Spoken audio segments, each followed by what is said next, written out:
अध्यवसान आदि अन्य भाव जो जीव है, शास्त्र ने किया व्यवहार पर वहाँ जीव निश्चय एक है।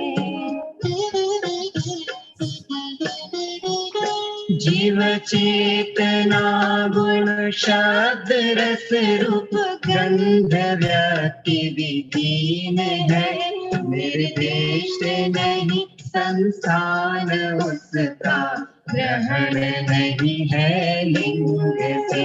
जीव चेतना गुण शब्द रस रूप गंध व्यक्ति विधीन है, निर्देश नहीं संस्थान उसका, ग्रहण नहीं है लिंग से।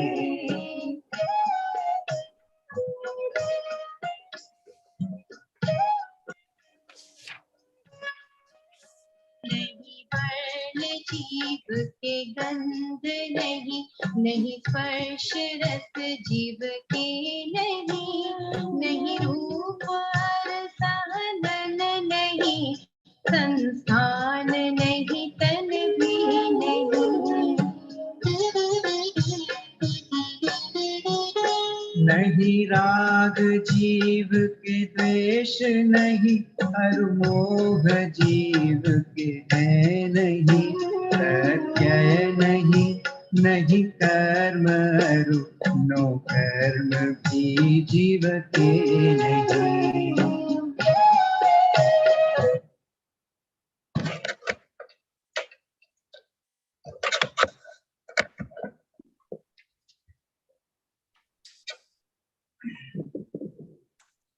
हाँ चाचा जी, आप चालू कर दीजिएगा। नहीं, ठीक है, चालू करते हैं।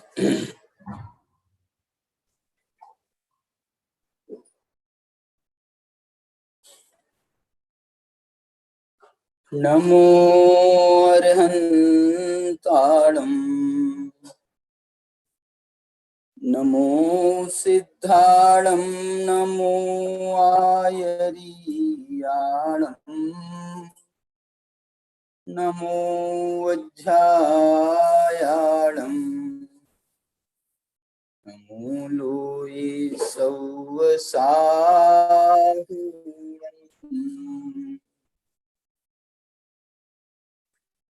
अभिवन्द्यून शिरसा अपुन भव कारणं महावीरम्, ते सिंपयथ भंगम मग्गम मोक्षस्तवोच्छामि।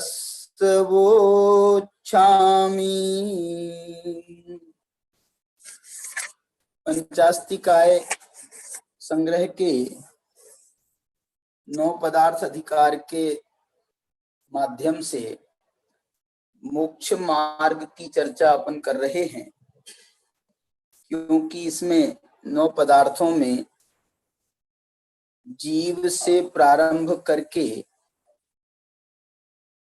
इस कथा को, इस कहानी को मोक्ष पर जाकर के समाप्त किया है। इस कारण से ये सुखांत कहानी है। इस कहानी का जो अंत है वो सुख में जाकर के होता है। कुछ कहानियां दुखांत कहानियां भी होती हैं। वो हमारे यहाँ भारत में तो जितनी कहानियां लिखी जाती हैं अधिकांशतः वो सुखांत कहानियों का ही रूप माना जाता है, लेकिन कुछ कहानियां विदेशी संस्कृति के प्रभाव से दुखांत कहानियां भी लिखी जाने लगी हैं। जैसे हम देखते हैं ना कि अधिकांश सिनेमा आपने देखा होगा कि उसमें जाकर के अंत में विलन का वो हो गया, फिर जो है वो मिल गए, उसके माता पिता मिल गए, उसके पत्नी बच्चे मिल गए, माने सब अच्छे से सुख में जाकर के पूरा हो जाता है। बहुत कम कहानियां ऐसी मिलेंगी जिसमें अंत में हीरो मर जाएगा या एंड जो है वो मरने पर दिखाएंगे। इस टाइप की कहानियां भारतीय संस्कृति में एक प्रकार से मान्य नहीं है। हमारी जो संस्कृति है वो दुखों से शुरू होती है और एंड होता है उसका सुख पर जाकर। ऐसी हमारी ये जो पंचास्तिकाय के माध्यम, पंचास्तिकाय संग्रह के 9 पदार्थ के माध्यम से जो हम कथा कर रहे हैं, इस कथा के 2 पात्र हैं, मुख्य पात्र, एक जीव और एक अजीव। इन 2 पात्रों के मिलने से कौन कौन से घटनाएं घटती हैं, क्या होता है, उसमें कब खटापटी होती है, कब उसमें दुख आते हैं, कब उसमें संकट आते हैं, कब उसमें प्रॉब्लम क्रिएट होते हैं, और कब उनमें जो है सुख का संचार होता है, कब उनका जो है मोक्ष होता है। इस प्रकार से ये जो है कथा हमारी चल रही है। अभी अपन ने सामान्य रूप से 2 पदार्थों की चर्चा करी थी, जीव और अजीव की। कल हमने जो पुण्य पाप अधिकार इसके बाद में प्रारंभ हुआ, उसकी एक गाथा 131वीं गाथा कल अपन ने उसकी भी यहाँ पर देखी थी। ग्रंथ निकालना भैया। तो ये जो 131वीं गाथा है, 131वीं गाथा में उन्होंने पुण्य पाप पदार्थ का व्याख्यान किया था। आप देखो, ये अब मैं आपसे पूछता हूं, ये कहानी क्यों आई है इस मोड़ पर, पुण्य पाप पदार्थ के मोड़ पर क्यों आई कहानी? देखो, अनादि काल से जीव और अजीव ये साथ साथ ही रह रहे हैं। अनादि काल से इनका जो है संयोग रूप अवस्था ही बन रही है, उसी का नाम संसार है। अब ये जो संसार है, तो इसमें संसार में कभी तो इस जीव को, देखो जीव हीरो है ना, तो जीव के आधार पर सारी चर्चा चलती है। जीव जो है उसको कभी तो अनुकूल संयोग मिलते हैं, कभी उसको प्रतिकूल संयोग मिलते हैं। ये जो अनुकूल संयोग मिलते हैं, ये मिलते हैं पुण्य के उदय से। जो प्रतिकूल संयोग मिलते हैं वो मिलते हैं पाप के उदय से। इसीलिए ये जो पुण्योदय है, अनुकूल सामग्री का नाम पुण्य और प्रतिकूल सामग्री का नाम पाप, ऐसा सामान्य से कहा जाता है। और उसी के आधार पर जिन भावों से अनुकूल सामग्रियां प्राप्त होती हैं, उन भावों को भी पुण्य कहा जाता है, उसको भाव पुण्य कहा जाता है, इसको द्रव्य पुण्य कहा जाता है। और जिन भावों के निमित्त से पाप सामग्री मिलती है, प्रतिकूल सामग्री हमको प्राप्त होती है, उसको हम कहते हैं भाव पुण्य, भाव पाप। जिससे प्रतिकूल सामग्री मिलती है उसे भाव पाप कहते हैं, जिससे पुण्य सामग्री मिलती है उसे भाव पुण्य कहते हैं। अब देखो, प्रश्न ये नहीं है कि भावों से वो सामग्री मिलती है, सामग्री हम तो भाव अभी करते हैं और सामग्री हमको बहुत समय के बाद भी मिलती है। तो ये बहुत समय के बाद मिलेगी और इन्हीं भावों से मिली है, ये कैसे सिद्ध होगा? तो इसका गणित ये है कि जो हम भाव करते हैं, उन भावों से हमें कर्म का बंध होता है, और जैसे भाव करते हैं उनसे जो कर्म का बंध होता है, उनका नाम भी उन्हीं जैसा है। जैसे कि हमने जो भाव किए, हमने पुण्य किया, तो जो हमको पुण्य कर्म का बंध हुआ उसे पुण्य कर्म कहा जाता है। फिर उस पुण्य कर्म का उदय आता है, तो जो सामग्री मिलती है उसका नाम पुण्य सामग्री है। तो ऐसे हमारे भावों का नाम तो है भाव कर्म, जो कर्म बंध होते हैं उनका नाम है द्रव्य कर्म, और जो सामग्री मिलती है उसके निमित्त से उसका नाम है नो कर्म। ऐसे भाव कर्म से द्रव्य कर्म, द्रव्य कर्म से नो कर्म, फिर उन नो कर्मों को देख करके फिर हमारे भाव अच्छे बुरे होते हैं। वो नो कर्म माने जो बाह्य पदार्थ, अनुकूल प्रतिकूल पदार्थ जब हम देखते हैं वो हमारे संयोग में आते हैं, तो उनके निमित्त से हमको फिर राग द्वेष पैदा होता है। अच्छे पदार्थ के निमित्त से देव शास्त्र गुरु आदि जो पुण्य कहे गए हैं, जो शुभ कहे गए हैं, उनके माध्यम से जब हमको कर्म का बंध होता है, तो उसे भाव, वो जो कर्म होता है, भाव होते हैं, उन्हें पुण्य भाव कहते हैं, शुभ भाव कहते हैं। तो ऐसी ये जो है ना, ये प्रक्रिया चलती है। तो ये यहाँ पर सबसे पहले इसलिए उन्होंने पुण्य और पाप पदार्थ की चर्चा करी है। यद्यपि आप देखना, ये पुण्य पाप पदार्थ की चर्चा अभी 4 गाथाओं के बाद में ये आश्रव में कन्वर्ट हो जाएगी। क्यों कन्वर्ट हो जाएगी? क्योंकि ये पुण्य पाप पदार्थ जो है ना, ये आश्रव के ही भेद माने जाते हैं। इसलिए अभी हमको समझने के लिए हम सबसे पहले पुण्य पाप से समझ रहे हैं, और पुण्य पाप के माध्यम से फिर हम आश्रव में प्रवेश करेंगे। तो अभी 4 गाथाओं के बाद में आश्रव की चर्चा करेंगे, अभी तो हम पुण्य पाप की चर्चा कर रहे हैं।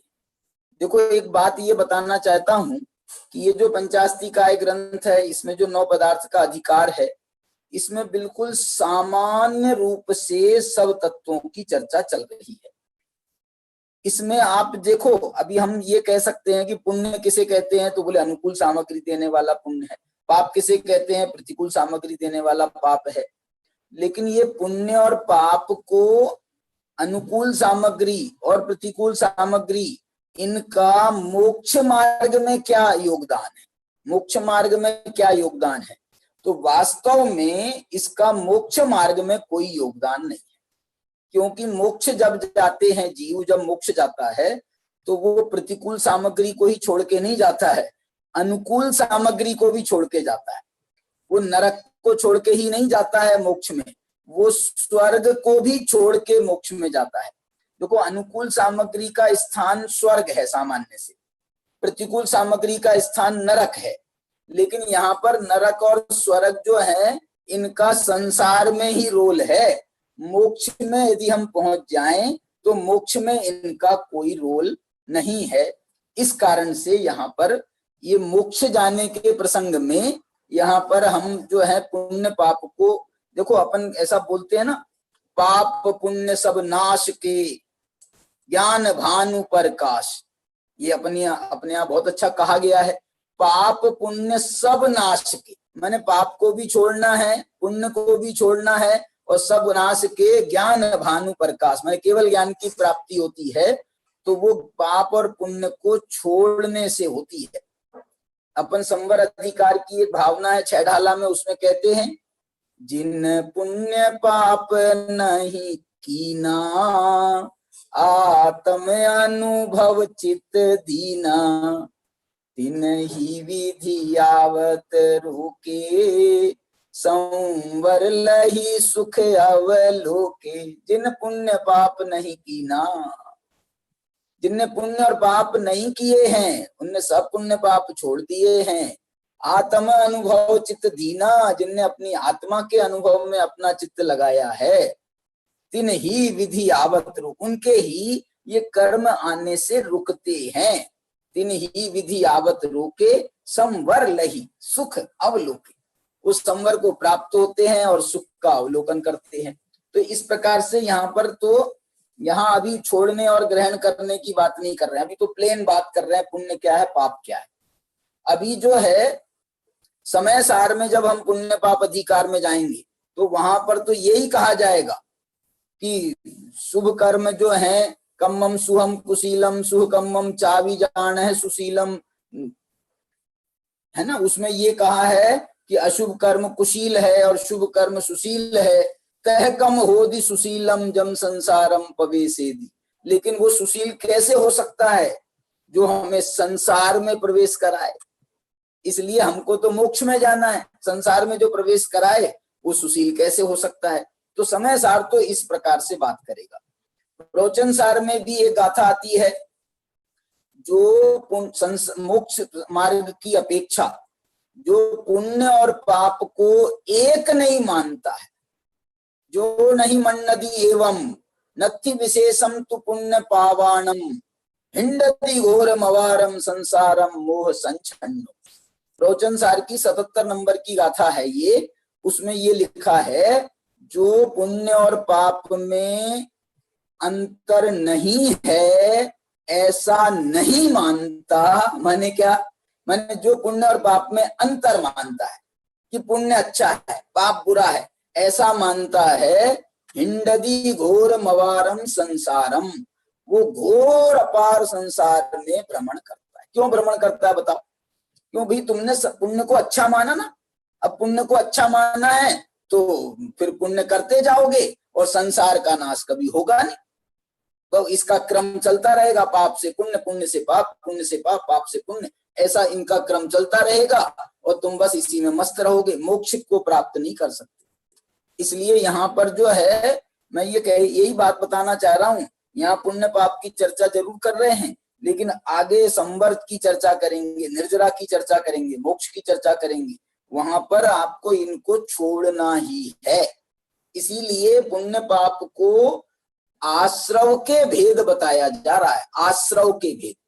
पुण्य को कहते हैं शुभाश्रव, पाप को कहते हैं पापाश्रव, अशुभाश्रव। तो जो है ये जो दोनों आश्रव के भेद हैं। और संवर किसे कहते हैं? संवर कहते हैं आश्रव के निरोध को संवर कहते हैं। आश्रव निरोधः संवरः, संवर जो है वो आश्रव के निरोध का नाम। शुभः पुण्यस्य अशुभः पापस्य, शुभ के द्वारा पुण्य का आश्रय होता है, अशुभ के द्वारा पाप का आश्रय होता है, आश्रय होता है, संवर नहीं होता। इसलिए जो है इसको, ये बात को यहाँ पर, यद्यपि शास्त्रों में भी व्यवहारने से, कहीं कहीं पर व्यवहारने से इसको पापाश्रव को छोड़ने की दृष्टि से पुण्य आश्रव को भी संवर का कारण कहा है, वो व्यवहार से कहा है, लेकिन निश्चय से तो वो जो पुण्याश्रव भी है वो आश्रव का ही भेद है। देखो मैं एक आपको बात बताता हूँ। बनारसी दास जी हुए हमारे नाटक समय सार जिन्होंने लिखा है, वो बनारसी दास जी ने इसी समय सार नाटक के इसी पुण्य पाप अधिकार की, जब उन्होंने वहां पर एक वो लिखा है, सवैया छंद लिखा है, तो उन्होंने मालूम क्या लिखा है? उन्होंने एक ऐसी कहानी बताई है। उन्होंने कहानी क्या बताई है? जैसे काहू चंडाली जुगल पुत्र जन तीनी, एक दियो बामन के एक घर राख्यो है। बामन कहाय तीनी मध्य मास त्याग कीनो, चंडाली कहाय तीनी रात दिन चाख्यो है। ऐसा कुछ दूसरे शब्द हैं उनके। क्या बोल रहे हैं वो कि क्या हुआ? हाँ, मास मध्य चाख्यो है। देखो उसमें क्या हुआ कि वो जो एक अस्पताल में चंडाली को भी पुत्र होना था और ब्राह्मणी को भी पुत्र होना था, तो दोनों जो हैं वो अस्पताल में भर्ती थी। अब क्या हुआ, चंडाली ने, जब चंडाली को पुत्र हुआ तो उसको मरा हुआ पुत्र हुआ। ब्राह्मणी को जो पुत्र हुआ वो तो मरा हुआ पुत्र हुआ। अब जब मरा हुआ पुत्र हुआ तो उसको, ब्राह्मण को पता चला, यार ये तो पता चलेगा इसको, हमारी ब्राह्मणी को, कि पुत्र तो मरा हुआ पैदा हुआ है, तो ये भी मर जाएगी, ये भी उसके दुख में मर जाएगी। इसलिए अब क्या करूं, बड़ा चिंता ग्रसित था। इतने में वहां पर बाजू के कमरे से बहुत जोर जोर के आवाज आ रही थी, वहां पर बड़ी खुशी हो रही थी। तो उसने पूछा, भाई क्या हुआ? तो बोले, वो जो चंडाली थी ना, उसके 2 पुत्र हुए, एक साथ जुड़वा पुत्र हुए। तो ब्राह्मण के दिमाग में युक्ति आई कि यार यदि हम कुछ काम करें ऐसा, तो इनमें से 2 में से 1 पुत्र हमको मिल सकता है। तो उसमें क्या होगा, ब्राह्मणी भी खुश हो जाएगी और ये चंडाली जो है, ये तो बेचारे वैसे ही गरीब होते हैं, तो उसका भी काम हो जाएगा।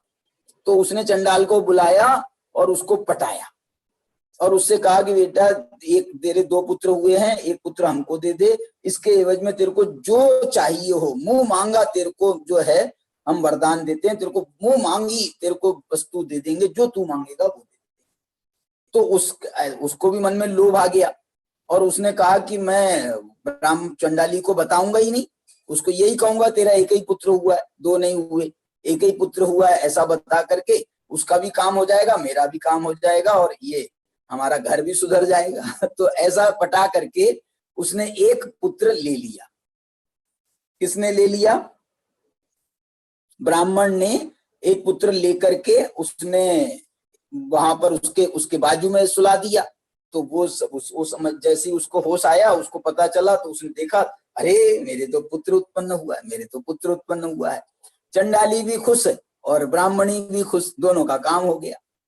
मैं आपसे ये पूछना चाह रहा हूं, कहानी पूरी हो गई, क्या प्रश्न पूछ रहा हूं, मुझे ये बताओ, जो ब्राह्मणी के घर में जो पुत्र पल रहा है, जो पुत्र खूब, और मालूम है ब्राह्मणी का पुत्र जब बड़ा हुआ ना तो उसके घर के संस्कार वैसे थे, तो खूब पूजा करे, पाठ करे, धर्म करे, खूब माने ऐसे काम करे, और कोई मध्य मास की बात करे तो वो ऐसा छू छू छू छू छू छू करे, और हटाओ यहाँ से, इसको हटाओ यहाँ से, किसने रख दिया ये यहाँ पर, कोई टेबल पर कोई बोतल रख देवे, वैसे ही दारू की बोतल में पानी रख देवे तो हटाओ हटाओ हटाओ हटाओ यहाँ से, ये क्या किया, ये क्या किया, ऐसा जो है वो उसका वो करता था माने। और जो चंडाली का पुत्र था वो तो उन्हीं के घर में जन्म पैदा बड़ा हुआ, तो उसने तो अपने बाप को देखा दारू पीते हुए तो खुद ने दारू पीना सीख गया, मध्य मास से वहां खूब चलने लगा। तो वही कहानी बनारसी दास जी ने कही। अब फिर से देखना, मैं 4 लाइनें आपको फिर से सुना रहा हूं। जैसे काहू चंडाली जुगल पुत्र जने तीनी, एक दियो बांभन के एक घर राख्यो है। बांभन ने कहायो तीनी मध्य मास त्याग कीनो, चंडाली कहाए तीनी मध्य मास चाख्यो है। तैसे एक वेदनी करम के जुगल पुत्र, एक पाप एक पुण्य नाम भिन्न भाख्यो है। उसी प्रकार से वेदनी कर्म के 2 पुत्र हैं, एक पाप है एक पुण्य है, नाम भिन्न भाख्यो है। लेकिन ये पुत्र किसके हैं, ये पुत्र किसके हैं, वेदनी कर्म के, कर्मों के पुत्र हैं, कर्मों के भेद हैं ये, और कर्मों को हमको छोड़ना है, कर्मों को साथ में लेकर के मोक्ष नहीं जाना है। उसमें उन्होंने और बहुत अच्छी बात कही है, माने उन्होंने अंतर बताया ना, जब पुण्य पाप में क्यों एकता है, तो उन्होंने लिखा है दुहु माही दौड़ धूप, दो कर्म बंध रूप दोनों में दौड़ धूप है, दोनों में शांति किसमें भी नहीं है। पुण्य काम करो तो उसमें जो है उसमें भी दौड़ धूप होती है, उसमें भी शोरगुल होता है, पुण्य कार्य करने में। पाप कार्य करें तो उसमें भी शोरगुल होता है, लेकिन आत्मा की शांति जो है वो तो शुद्धोपयोग के, सामायिक के, अपनी आत्मा में रमण होने के परिणामों में है। शांति तो शुद्धोपयोग में है, न शुभोपयोग में, अशुभोपयोग में शांति है, न शुभोपयोग में शांति है। दो माही दौड़ धूप, दो कर्म बंध रूप, याते ज्ञानवंत नहीं को अभिलाख्यो है। इसलिए ज्ञानवंत जीव जो होते हैं, जो ज्ञानी होते हैं, वो न पाप को चाहते हैं और न पुण्य को चाहते हैं। याते ज्ञानवंत नहीं को अभिलाख्यो है, माने अभिलाषा किसी की उनको नहीं होती है, उनको तो एक मोक्ष की अभिलाषा होती है, उसी के लिए वो सब काम अपना करते हैं। इस प्रकार से जो है ये पाप पुण्य की एकता की बात, पाप पुण्य दोनों को हे कहने की बात, उसको जो है ना वो बात तो आगे आएगी, यहाँ भी आएगी और समय सार प्रवचन सार आदि में कही गई है। यहाँ तो अभी उसका एक सामान्य संसार में हम पाप पुण्य का कैसे हमारा सामना होता है उसकी बात यहाँ पर की जा रही है। चलिए, अपन ने कल एक गाथा पढ़ी थी 131, उसमें उन्होंने यही बताया था कि मोह रागो दोषो, 131 गाथा, चित्त पसादो यजस भावमी, जिसके भावों में मोह राग और द्वेष होता है, और कदाचित चित्त का प्रसाद भी होता है। चित्त का प्रसाद माने बहुत सामान्य सहज परिणाम भी होते हैं, ना राग होता है, ना द्वेष होता है, ना मोह होता नहीं है, माने होता तो है लेकिन उसकी बड़ी तीव्रता नहीं होती है, राग द्वेष मोह की तीव्रता नहीं होती है, बड़ा मंद कषाय के परिणाम में ये जीव रहता है, उसको कहते हैं चित्त का प्रसाद। देखो, एक बात मैं आपसे बोलता हूं, जब आपको तीव्र राग आएगा, तीव्र द्वेष आएगा, तीव्र मोह होगा, तो आपकी परिणति में खूब उथल पुथल मचेगी, खूब चंचलता रहेगी। लेकिन जब आप अपने कमरे में शांति से बैठे हो, कोई आपके दिमाग में हलचल नहीं चल रही है, तो आपको तब अच्छा लगता है कि ज्यादा दौड़ धूप हो, ज्यादा तीव्र राग द्वेष मोह के परिणाम हो, तो उसमें तो आकुलता उत्पन्न होती है, उसमें तीव्र आकुलता होती है। ये चित्त का प्रसाद किसे कहते हैं? चित्त की प्रसन्नता। और चित्त की प्रसन्नता कब होती है मालूम आपको? बोलो कब होती है? जैसे अभी आप जिनवाणी सुन रहे हो, तो जिनवाणी सुन रहे हो तो जिनवाणी सुनते समय ऐसा लगता है कि जैसे जो है ना, जैसे कोई माँ लोरी सुना रही हो, और ऐसी जिनवाणी माता लोरियां सुना रही है, और हमारा चित्त जो है उसमें ऐसा मन रम रहा है, ऐसा मन रम रहा है।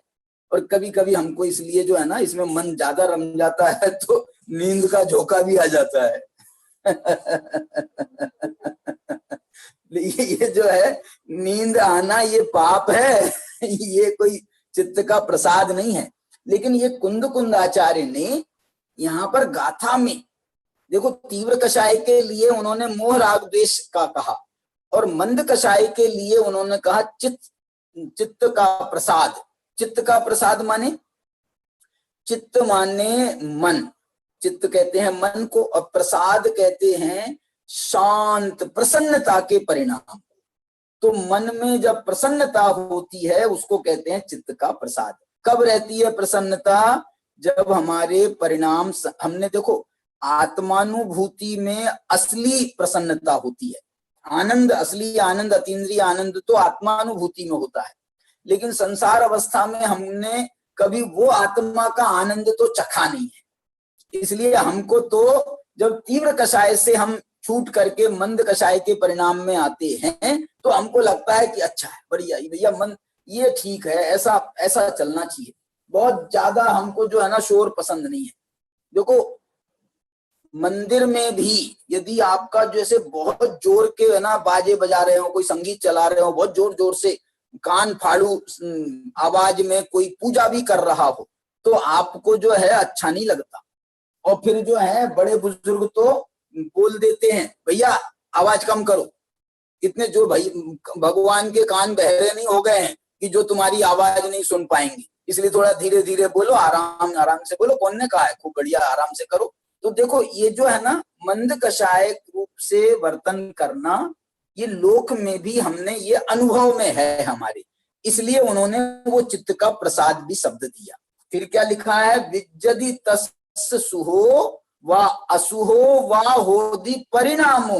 वो ये कह रहे हैं ये तीव्र और मंद कषाय के परिणाम दोनों प्रकार के शुभ भी होते हैं और अशुभ भी होते हैं। मैं यही कहना चाह रहा, राग मंद कषाय माने हमेशा वो शुभ ही होगा ऐसा नहीं है। मंद कषाय होगी ना तो हम घर में भी शांति से बैठे रहते हैं, हम कोई कषाय नहीं कर रहे, अपने शांति से अभी भोजन किया है, अब भोजन के बाद में थोड़ी देर आराम करना है तो थोड़ी देर आराम कर रहे हैं दादाजी, और बिल्कुल अपने शांत परिणाम से बैठे हैं, बढ़िया। भोजन के बाद में वो कौन सा आसन लगा करके बैठ जाते हैं, अथवा थोड़ा सा घूमने लगते हैं, वहीं थोड़ा सा टहलते हैं, तो ये चित्त का प्रसाद है।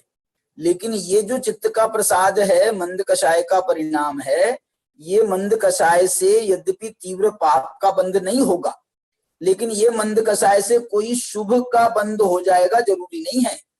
शुभ का बंध तो जो देव शास्त्र गुरु के प्रति परिणाम लगाया हुआ है वो ही शुभ माना जाता है।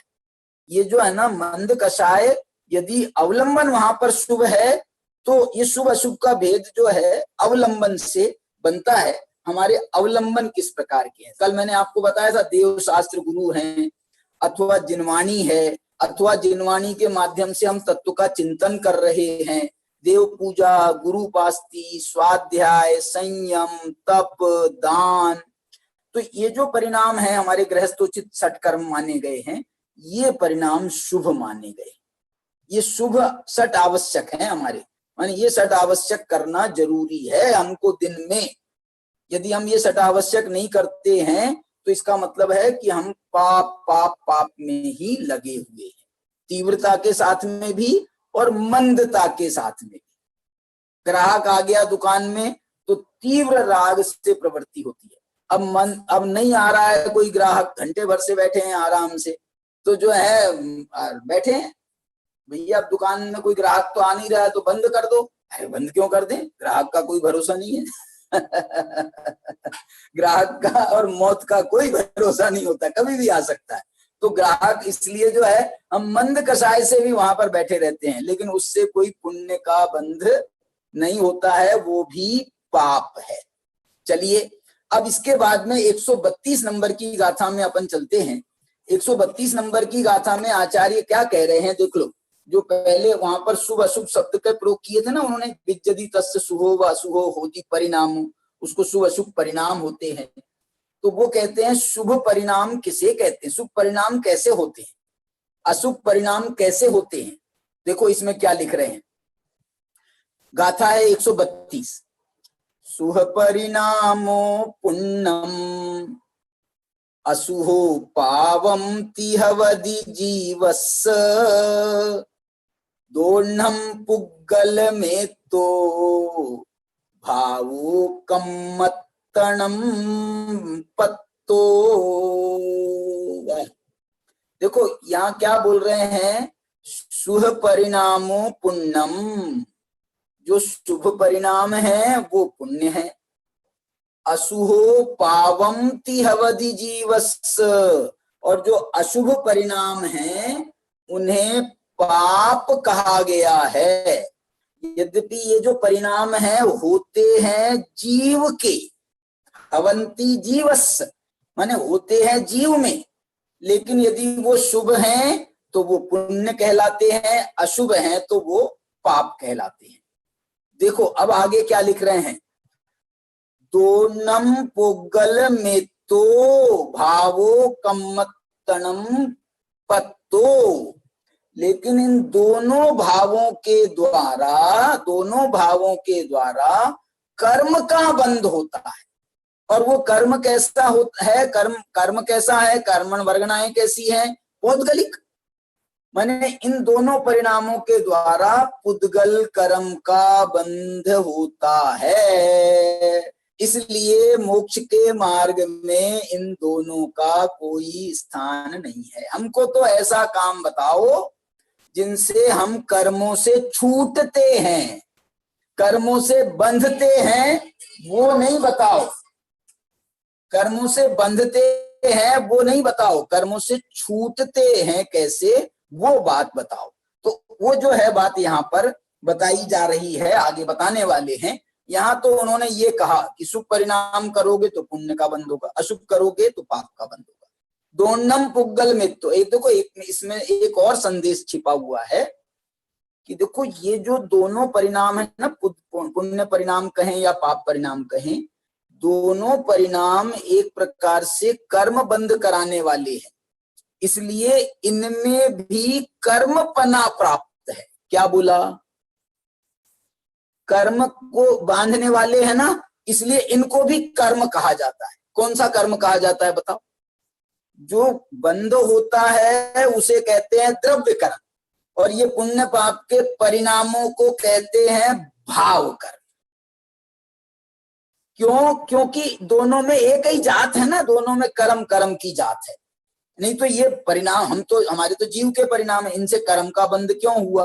बोले देखो भले जीव में हुआ है, लेकिन इसकी जो जात मिलती है वो कर्मों के साथ में इसकी मैचिंग है, कर्मों के साथ में इसकी जाति मैच करती है। इसलिए इन भाव कर्म के परिणामों से द्रव्य कर्म मिलते हैं, द्रव्य कर्म से फिर नो कर्म मिलते हैं, नो कर्म से फिर उसके निमित्त से भाव कर्म होते हैं। तो ये कर्मों का चक्कर चलता रहता है। तो ये बात को यहाँ पर इन्होंने एक दो दोनम पुग्गल मेत्तो, ऐसा ये जो शब्द है ना, इसका एक अर्थ ये भी है कि ये दोनों पुण्य और पाप पुग्गल मेत्तो माने पुद्गल के साथ में इनकी मैत्री है। वैसे मित्तो शब्द का अर्थ तो मात्र किया है, मैं तो ये कह रहा हूं प्राकृत भाषा है, प्राकृत भाषा, प्राकृत भाषा में बहुत सारी इसमें गुंजाइश होती है। तो ये है ना दोनम पुग्गल मित्तो, दोनों पुद्गल मात्र हैं ऐसा कह लो, दोनों पौद्गलिक हैं। अध्यात्म में, अध्यात्म ग्रंथों में विकारी भावों को भी, पुण्य पाप के भावों को भी पौद्गलिक कहा है। क्योंकि ये पुद्गल कर्म के उदय से होते हैं और पुद्गल कर्म को ही बांधते हैं। पहले भी इसके आदि में भी पुद्गल कर्म है और अंत में भी पुद्गल कर्म है।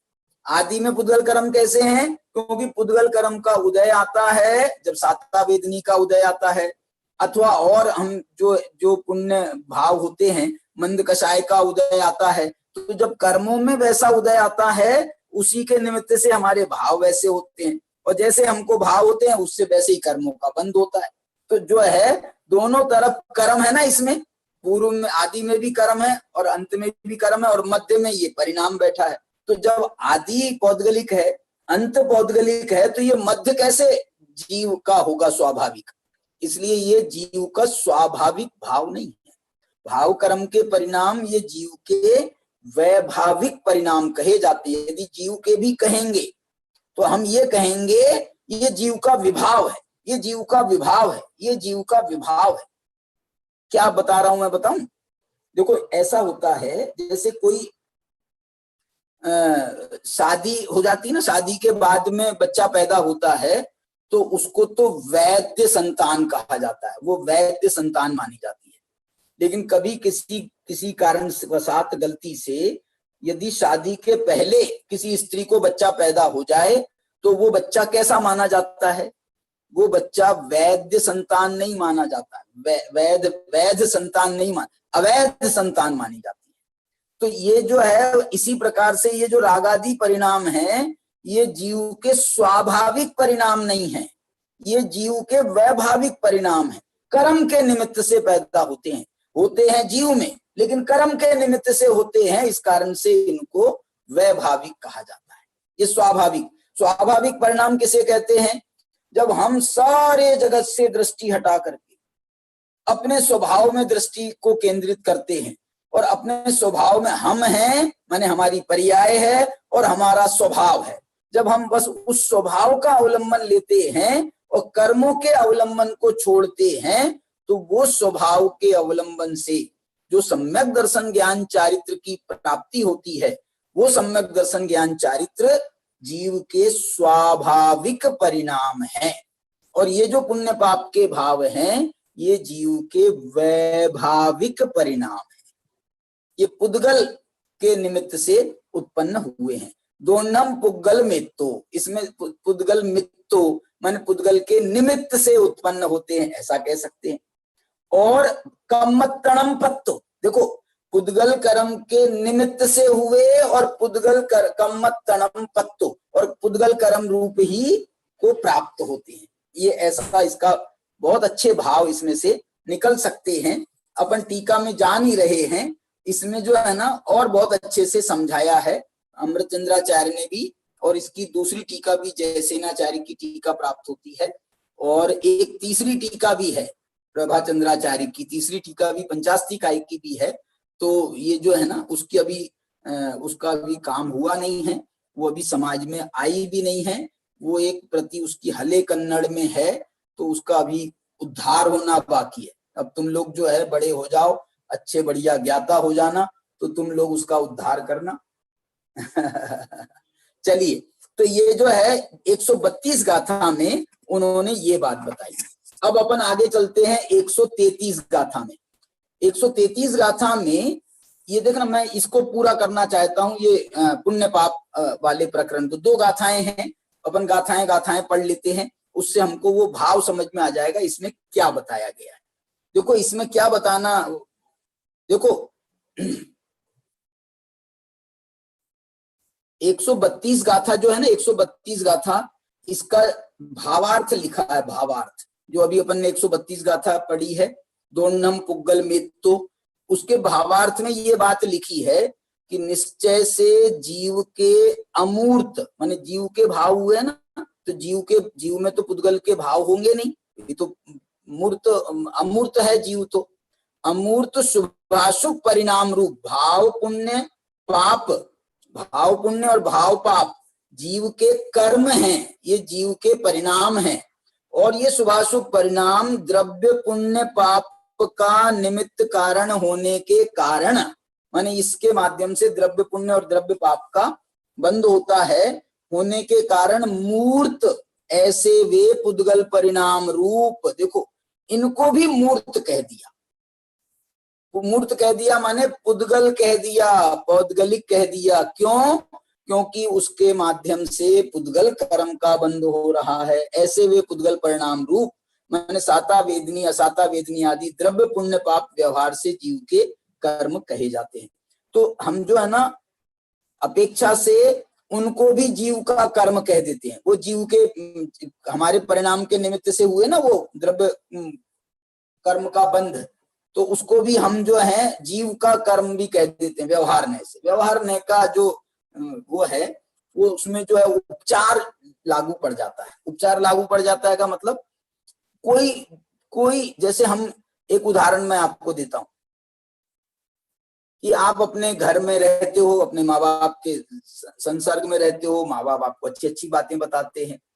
आप स्कूल जाते हो, स्कूल में कोई बच्चा, कोई शैतान बच्चा है अथवा कोई गंदी हरकतें करने वाला बच्चा है, उसको गंदी आदतें लगी हुई हैं और कदाचित हम उसके संपर्क में आ जाएं और उसके कारण से हमारे को भी गंदी आदतें लग जाएं, तो हम क्या बोलते हैं कि तेरे को जो गंदी आदत आई है घर में तो किसी ने सिखाई नहीं, घर में तो किसी ने सिखाई नहीं, घर में तो ऐसा कोई करता नहीं है, तूने जरूर ये बाहर से सीख के आया है, बाहर से सीख के आया। माने ये जो भाव है ये हमारे भाव नहीं है स्वाभाविक, ये बाहर से लाए हुए भाव है। तो इसलिए इन भावों को भी उसका कहते हैं और फिर बाद में हम उसका संपर्क तोड़ते हैं। संपर्क टूटते हैं तो धीरे धीरे धीरे वो आदतें हमारी पुनः सुधर जाती हैं। इसी प्रकार से यहाँ पर बात कही। अब देखो, अब इसके बाद में जो है ना 133-34 में भी एक बात इसमें जो है ना ये कही जा रही है। देखना, एक विज्ञान है, बहुत बढ़िया विज्ञान है। विज्ञान ये है कि कर्म जो है वो मूर्त है और आत्मा जो है ये अमूर्त है। आत्मा कैसी है? अमूर्त कहो, अरूपी कहो, आत्मा अरूपी है और कर्म जो है वो रूपी, पौद्गलिक है, रूपी है, तो उनको मूर्त कहते हैं। आत्मा को अमूर्तिक, अमूर्तिक प्रदेशों का पुंज, प्रसिद्ध ज्ञानादि गुणों का धारी, है ना। ऐसा जो आत्मा अनादि निधन वस्तु आप है, तो आप माने हम स्वयं तो जो है अमूर्तिक प्रदेशों के पुंज हैं। लेकिन ये मूर्त कर्मों का जब बंद होता है, तो मूर्त कर्मों का बंद होता है तो उसके निमित्त से आत्मा को भी मूर्तिक कहा गया है। अच्छा एक बात बताओ, मैं, आप कौन हो? जीव हो क्या जीव हो? बोलो। आप तो जीव कहोगे ना, हम तो जीव हैं, आप जीव हो। लेकिन आप यदि जीव हो तो हमको जीव तो अरूपी है, अमूर्तिक है, जीव तो दिखाई नहीं देता है। आप तो हमको दिखाई दे रहे हो, बोलो। तो आप जो दिखाई दे रहा है वो जीव कैसे हो सकता है? दिखाई दे रहा माने आंख से, ज्ञान से दिखाई देवे तो ज्ञान से तो आत्मा भी दिखाई देता है, आत्मा का अनुभव होता है, ज्ञान ज्ञान को पकड़ लेता है, ज्ञान ज्ञान को समझ लेता है, ज्ञान से ज्ञान उसको जो है उसका ज्ञान हो जाता है, ज्ञान से ज्ञान का ज्ञान हो जाता है। लेकिन जो ये जो इंद्रियों के माध्यम से हम अमूर्तिक चीज को तो देख नहीं सकते हैं, मूर्तिक चीज को ही देखते हैं। तो मूर्तिक चीज को देखते हैं तो आप जीव हो, तो आप हमको कैसे दिखाई दे रहे? आपको हम कैसे दिखाई दे रहे? बोलो। हम तो जीव है ना, तो मूर्तिक है क्या अमूर्तिक? अमूर्तिक है, लेकिन दिखाई दे रहे हैं। इस अपेक्षा से क्या बोला जाएगा? बोलो। इस अपेक्षा से तो हम संसारी जीवों को मूर्तिक भी कहेंगे। एक इंद्री, दो इंद्री, तीन इंद्री, चार इंद्री, पंचेंद्री, स्थावर, त्रस, ये जितने भी जीव के भेद हैं, मनुष्य, त्रियंच, देव, नारकी, ये जितने भी जीव के भेद हैं ये हमको दृष्टिगोचर होते हैं, आंखों से दिखाई दे रहे हैं। तो दिखाई दे रहे हैं, इस कारण से उस अपेक्षा से जीवों को भी मूर्तिक कहा गया। संसारी जीव को मूर्तिक कहा जाता है।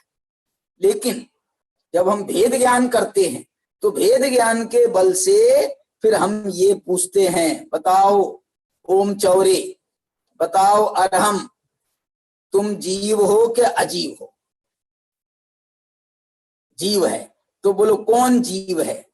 तुम जीव हो तो दिखाई कैसे दे रहे हो? तो हम यही कहते हैं ना कि मैं तो जीव हूं, ज्ञान दर्शन स्वभावी। बोलो बोलो बोलो ओम।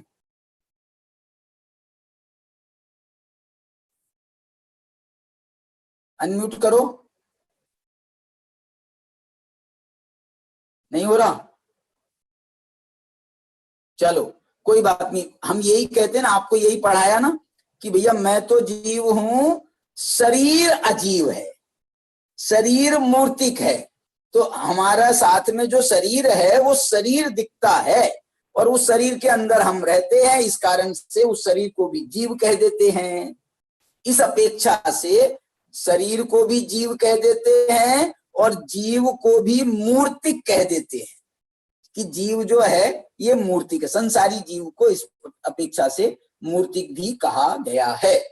तो अब देखो यहां पर अब बात आ रही है कि मूर्तिक का मूर्तिक से बंध होता है कि मूर्तिक का अमूर्तिक से बंध होता है? बंध बंध होता है ना, बंध। तो बंध होता है तो जो जिसकी जात का होगा उसके साथ उसका बंध होगा, कि जिसकी जिसके साथ में कोई मैचिंग नहीं है उसका उसके साथ में बंद हो जाएगा। तो इसलिए यहाँ पर जो है ये दो गाथाओं के द्वारा ये समझाया जा रहा है कि मूर्तिक का मूर्तिक से बंद होता है कि मूर्तिक का अमूर्तिक से भी बंद होता है, और अमूर्तिक का मूर्तिक से बंद होता है तो वो कैसे होता है, किस परिस्थिति में होता है, उसमें कौन सा लॉजिक है, वो सब बात इसमें बताई जा रही है। देखो 133 गाथा देखिए।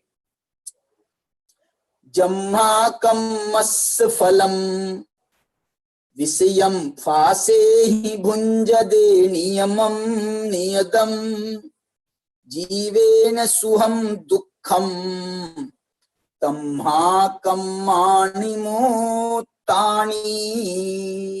देखो ये क्या लिख रहे हैं, जम्हा माने जिस कारण से, कम्मस्य फलम कर्म का फल, विषयम जो कर्म के फल हैं माने इंद्रियों के जो विषय हैं, फासे ही भुंजदे नियदम, फासे ही माने स्पर्शन के द्वारा हम उसको भुंजदे नियदम माने उनका बंद होता है। कम्मस कर्म का फल विषयों के स्पर्श के माध्यम से हमको उसका हम भोग भोगते हैं।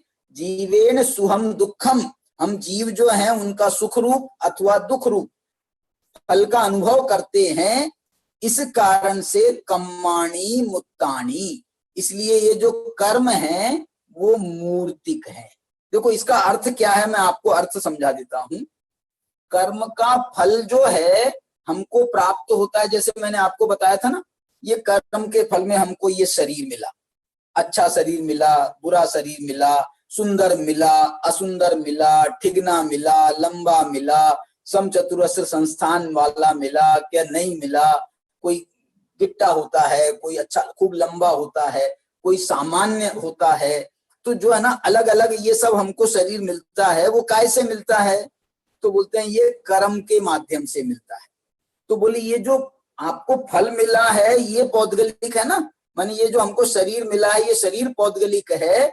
तो जिस कर्म के निमित्त से हमको ये मिला है वो कर्म भी पौद्गलिक होना चाहिए, वो कर्म भी मूर्तिक होना चाहिए। यदि वो मूर्तिक नहीं होंगे तो उनके फल में मूर्तिक हमको फल कैसे प्राप्त होगा? ये शरीर मूर्तिक हमको प्राप्त हुआ है कर्म से, तो वो कर्म भी मूर्तिक है और ये शरीर भी मूर्तिक है। ये इसमें युक्ति दी गई है। देखो इसमें क्या लिख रहे हैं, कर्म का फल जो विषय वे नियम से मूर्त ऐसी स्पर्शनादि इंद्रियों द्वारा जीव से सुख रूप से दुख रूप से भोगे जाते हैं, इसलिए कर्म मूर्तिक हैं। माने हमको अनुकूल सामग्री प्रतिकूल सामग्री वो कर्म के उदय से प्राप्त होती है, उसी के माध्यम से हम सुख दुख का अनुभव करते हैं, और वो सामग्री हमको कर्म से प्राप्त हुई है और ये सामग्री भी मूर्तिक है। तो जिस कर्म के उदय से वो प्राप्त हो रही है वो कर्म भी मूर्तिक हैं, ऐसा यहाँ पर बताया गया। अब इसके माध्यम से और आगे क्या समझाना चाहते हैं देखो 134 गाथा। मुत्तो सदी मुत्तम, देखो मूर्तिक जो है वो मूर्त को ही स्पर्श करता है। स्पर्श करता है माने मूर्त के निमित्त से मूर्त की उत्पत्ति होती है, मूर्त के निमित्त से मूर्त बंधता है। वह सभी बातें समझ लेना। मुत्तो फासदी मुत्तम, मुत्तो मुत्तेन बंध मनुहवती। देखो मूर्तिक के द्वारा ही मूर्तिक का बंध होता है, मूर्तिक मूर्तिक को स्पर्श करता है। देखो मैं आपको एक बात बोलता हूं, आप अभी सामने मेरे बैठे नहीं हो, आप यहाँ पर मेरे को ये मोबाइल में दिख रहे हो। अब मैं आपको स्पर्श करता हूं, देखो ये जो है मैंने स्पर्श किया अरहम को, देखो अरहम के ये इसको मैंने स्पर्श किया। अब ये अरहम को स्पर्श किया तो किसने किसको स्पर्श किया मुझे बताओ, किसने किसको स्पर्श किया? बोले मैं जीव हूं और अरहम भी जीव है, तो जीव ने जीव को स्पर्श किया। बताओ, अरे ना मैं जो स्पर्श करने वाला है ये जो है ना ये शरीर है, मेरा भी शरीर, और तुमको जो स्पर्श किया वो तुम्हारा भी शरीर। तो शरीर ने शरीर को स्पर्श किया। जैसे हम हाथ मिलाते हैं, हाथ मिलाते हैं ना एक दूसरे से, तो हाथ मिलाते हैं तो हमारे हाथ ने आपके हाथ को स्पर्श किया कि मैंने आपको स्पर्श किया, मैंने आपसे हाथ मिलाया। व्यवहार में क्या कहा जाता है? व्यवहार में कहा जाता है कि मैंने अरहम से हाथ मिलाया। लेकिन एक्चुअल में देखा जाए तो मेरे हाथ ने अरहम के हाथ से हाथ मिलाया। तो ये तो मूर्त मूर्त का स्पर्श करता है। और एक बात सुनो, मूर्त मूर्त का हाथ मिलाते हैं, उसका नाम तो स्पर्श करना हुआ। अब उसके बाद में ये अरहम ने क्या बदमाशी करी, मैंने इससे हाथ मिलाया और इसने क्या किया, बहुत जोर के मेरे हाथ को पकड़ लिया। अब मैं उसको छुड़ा रहा हूं, भैया कोरोना काल चल रहा है, ज्यादा मत करो, थोड़ा सा मैं छुड़ा रहा हूं और ये छोड़ नहीं रहा है। तो इसका नाम क्या है? इसका नाम है बंध मनुहवती, माने बांध लिया ना, पकड़ लिया। स्पर्श करना तो उसे कहते हैं जब हम एक दूसरे को मात्र स्पर्श करें, और जब हम पकड़ लेवे तो उसको कहते हैं बंध। ये दो चीजें अलग अलग हैं। लेकिन स्पर्श भी मूर्त का मूर्त के साथ में होता है और बंध भी मूर्त का मूर्त के साथ होता है। ये जिसमें मुत्तो फासदी मुत्तम, माने मूर्त मूर्त को स्पर्श करता है, मुत्तो मुत्तेन बंध मनुहवती, और मूर्त का मूर्त के द्वारा ही बंधन होता है। जैसे अब मालूम इसको ये क्यों बताना चाह रहे हैं? बताना ये चाह रहे हैं कि कर्म कर्म को बांधता है। अभी हम कहना चाहते, हम कहते हैं भाव हमने किए, इन भावों से कर्म बंधे, भावों से कर्म बंधे। लेकिन यदि हम एक्चुअल देखें ना, तो जो हमारे पूर्व कर्म का उदय आ रहा था, तो वो पूर्व कर्म भी आया अभी वर्तमान में, और आगामी कर्म भी आया। तो ये कर्म से कर्म बंधा है, वास्तव में कर्म से कर्म बंधा है। ये बीच में हमने भाव किए वो अलग बात है, भाव किए वो अलग बात है। लेकिन बंध जो हुआ है, जीव ने कर्मों को नहीं बांधा, कर्मों ने जीव को नहीं बांधा, कर्मों ने कर्मों को बांधा। देखो और दूसरा उदाहरण देता हूं, हमने जो है बीच में बिठाला, देखो किसको बिठाला?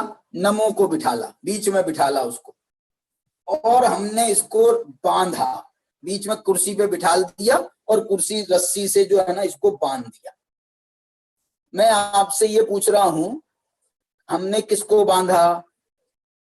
किसको बांधा? बोले नमो को बांधा, नमो को बांधा। आज नमो को सजा मिली है, उसको सजा मिली है, तो उसको जो है कुर्सी पे बिठाल करके उसको रस्सी से बांध दिया है, उसको जकड़ दिया है, अच्छी तरह से बांध दिया है। मैं आपको ये पूछना चाहता हूं, किसने किसको बांधा?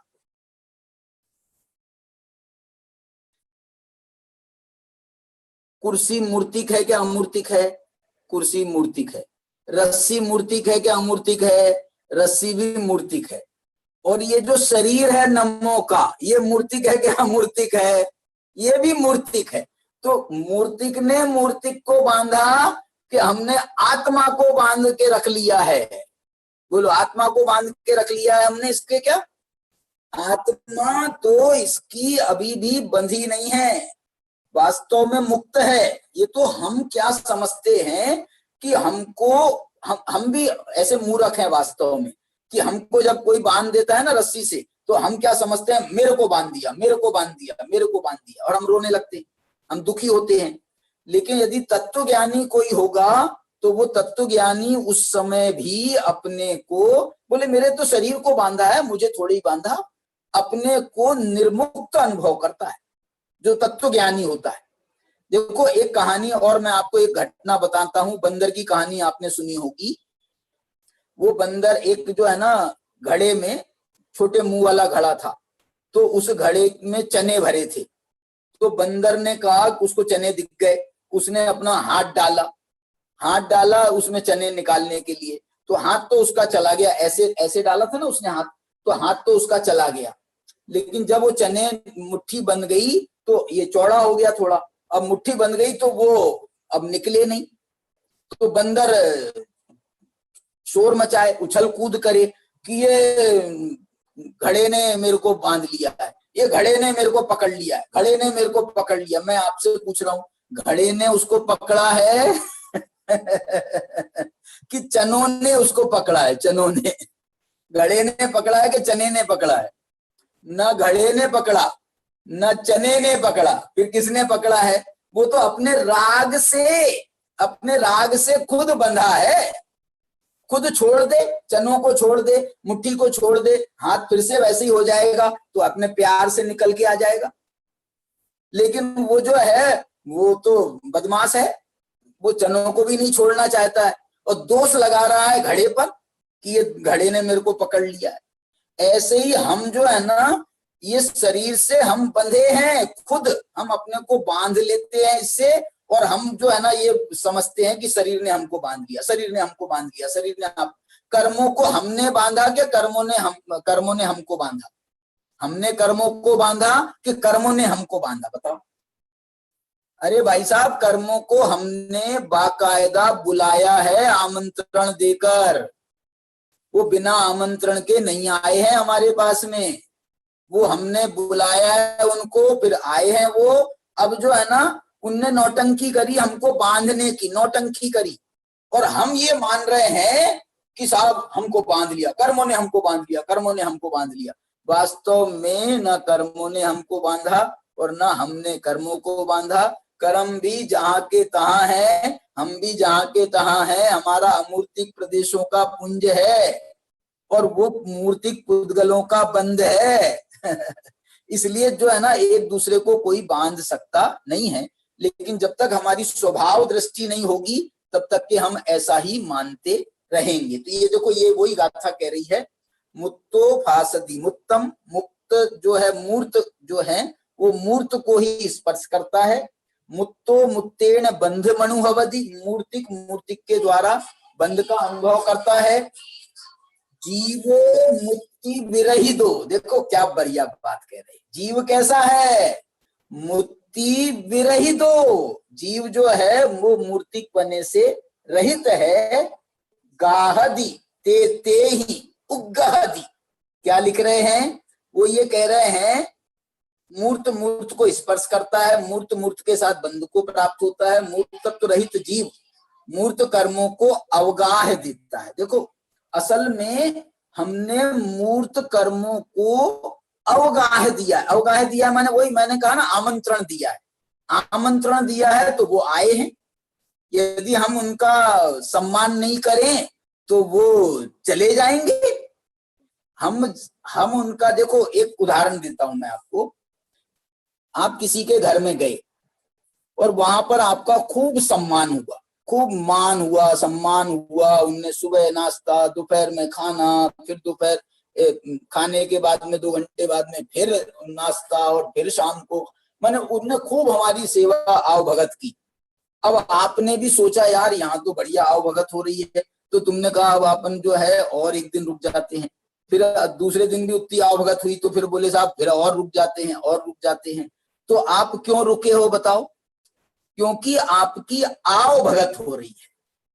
और यदि हम आपको सुबह नाश्ते में ना पूछें, दोपहर में खाने के समय आपको वैसे ही रहने देवें, फिर दोपहर में और आपको कुछ फल फ्रूट के लिए नहीं पूछें, शाम को तो आप जो है वो कितने दिन हमारे यहाँ टिकोगे ये बताओ? दूसरे दिन सोचोगे कि यार और रुक जाते हैं एक दिन, कल भूखे रहे आज भी भूखे रहेंगे, मजा आ रहा है, क्या मजा आ रहा है, ऐसे रहोगे आप? ऐसे हमने कर्मों को आमंत्रण दिया है, उनकी सेवा कर रहे हैं, शुश्रूषा कर रहे हैं, तो ये कर्म हमारे साथ में चिपके हुए हैं। यदि कर्मों से मुक्त होना है तो इनका आओ भगत करना बंद कर दो।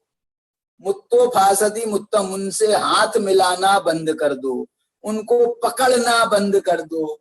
हम तो मूर्तिक जीवो मुक्ति विरही दो, जीव तो मूर्तिक पने से रहित है, अमूर्तिक स्वभाव वाला है। गाहदी ते ते ही उगाहदी।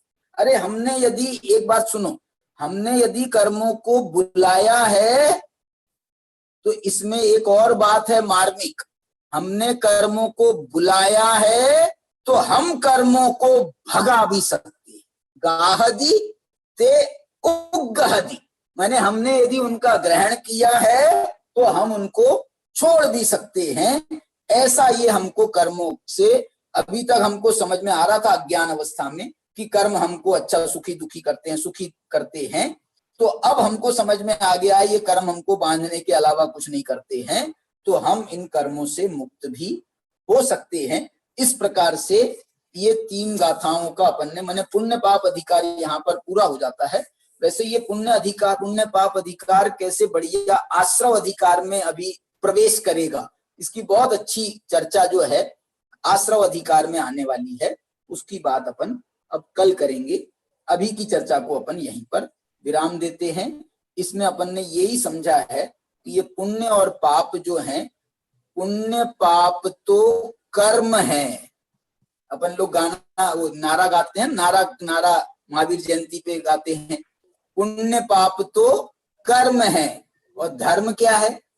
वीतरागता धर्म है। पुण्य पाप तो कर्म है, वीतरागता धर्म है। तो ऐसा जो है हम पुण्य पाप को छोड़ करके अपने वीतराग स्वभाव का आश्रय करें और इस धर्म के माध्यम से हम मुक्ति का वर्ण करें, इस भावना से अभी की बात को विराम दें।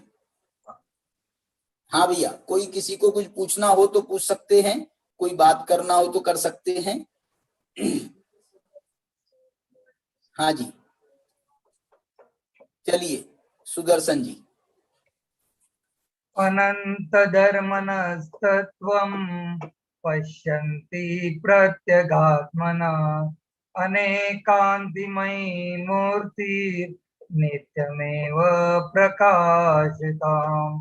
जिन्वानी के ज्ञान से सूझे लोकालोक, सोवानी मस्तक नमो सदा देत हूँ दुख। 3 बार पंचपरमेश्वर का स्मरण करें।